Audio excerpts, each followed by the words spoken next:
ఇది భవిష్యత్తులోని ఒక యుగం. భూమి మరిపోబడ్డ ఒక జ్ఞాపకం మాత్రమే. అవకాశం లేకుండా మానవ జాతి విడిపడింది. కానీ అంధకారాన్ని ఎదిరించేందుకు ఒకరు మిగిలింది.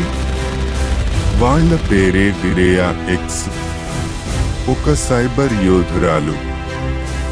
అగ్నిని గుండెల్లో నిద్రపెట్టిన రాక్షసిని.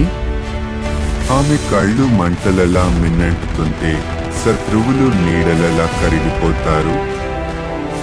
ఆమె ఆధ్వర్యంలో అబిస్ వాంగార్డ్ అనే సైన్యం మృత్యును కూడా వెనక్కు తొలగించేది. ఎదురుపడింది అర్చాన్ ప్రోటోకాల్ అనే ఒక శాపితాయే.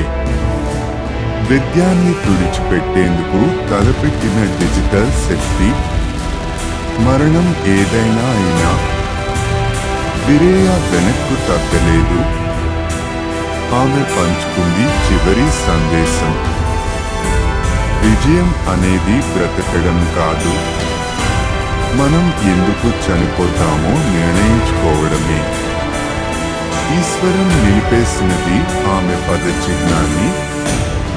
గగనతలంలో వెలుగుతో ఆమె జ్ఞాపకం ఇంకా ఉప్పెనలా మారుతోంది.